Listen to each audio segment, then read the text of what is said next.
Hello, and welcome to Chapter 11. We are going to split this chapter up into two chapters. We're going to deal with axial muscles today, and we are going to look at appendicular muscles, or muscles that work on the appendicular skeleton, in a future lecture. We're going to be looking at insertions. What the heck's an insertion? Actions, and locations. So we're going to learn their names. Like, this is a really sad muscle. It's the depressor labii. And we're going to learn that it has two attachment points. One will be the insertion, one will be the origin, and it will have an action. What do you think the depressor labii does? It's a frowny muscle. So you'll define action, insertion, and origin on the lecture exam. What are those? And you have a 33% chance of me asking one of those.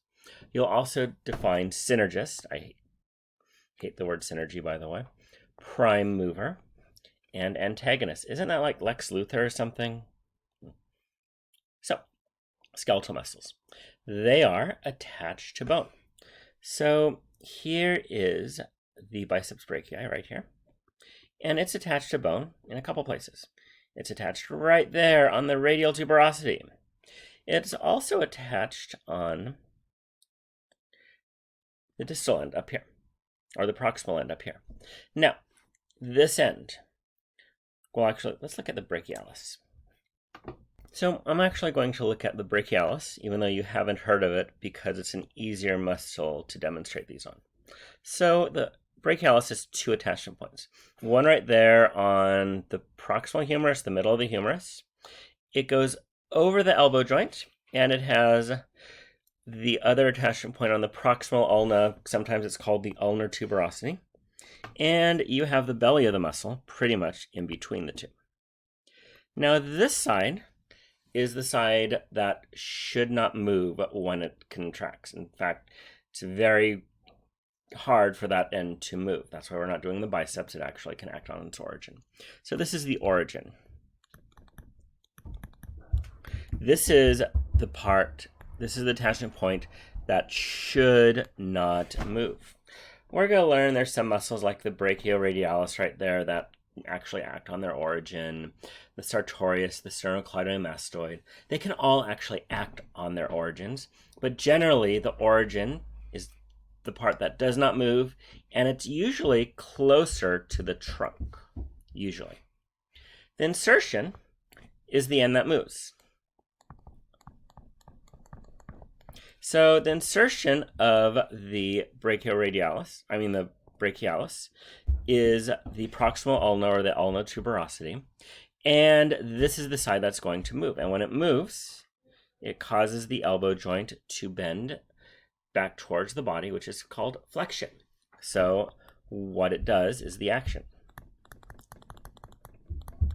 So all three of these muscles, the brachialis, the biceps brachii, right here, and the brachioradialis, they are going to flex the elbow.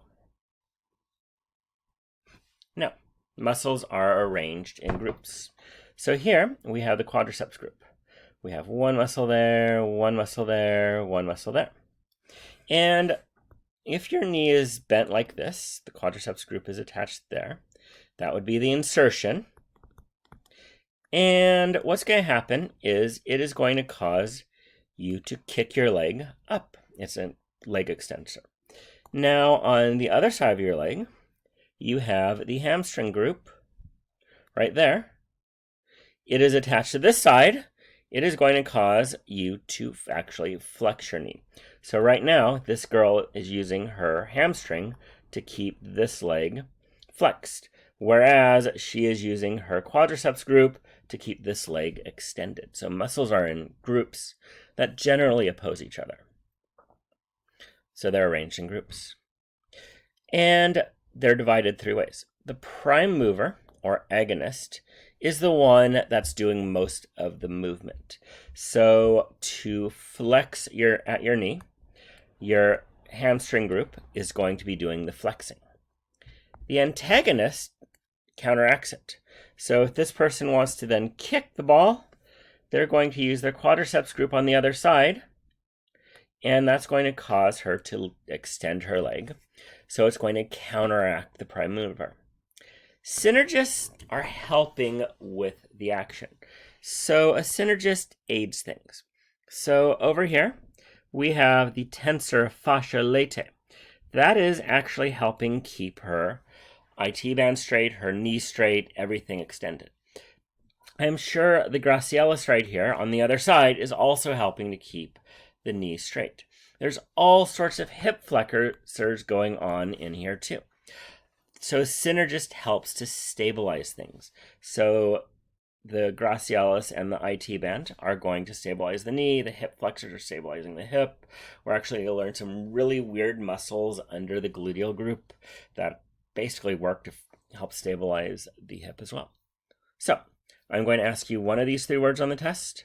I am going to ask you one of the words from the previous page: origin, insertion, and action. The side of the muscle that will move a bone. What is it?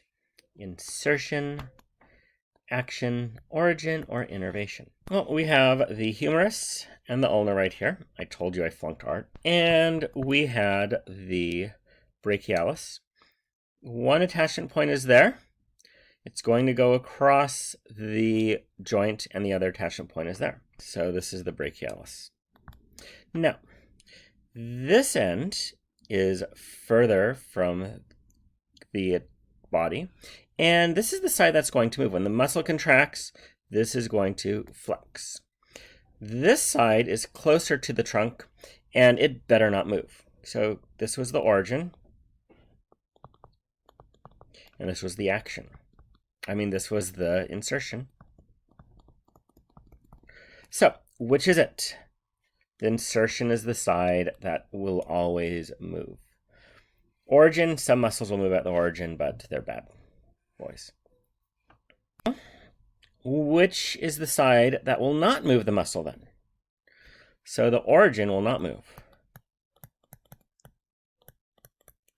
The insertion moves. What's the action? It's what it does. So flexing is the action of this. So the muscle that opposes the action. So let's draw our humerus again. So here is our humerus. Here is our ulna. This is anterior up this direction. So if you recall, we have the brachialis. The insertion's there, the origin's there. And do you guys know the muscle on the back of your arm? That's right, it's the triceps. It is actually attached to the olecranon process as its insertion. So the brachialis, its job was to flex. So this guy is going to extend. So it's going to try to draw you this way. So most of the muscles, it's logical what they do. The muscle that opposes the action, what is that? It is going to be the antagonist. Now, what is the prime mover that does the action? The agonist is then their name for the prime mover. What was the synergist? Well, let's flip this other way. Let's say our triceps is extending. It has a little friend. There's this little muscle right here called the aconius. And that is actually a stabilizer for the elbow joint. And it's actually stabilizing it through a bunch of different actions. We'll talk about those later. But the conius helps stabilize the elbow joint. So that would be a synergist. So that is our first video. We'll start looking at the muscles in our next video. Thank you.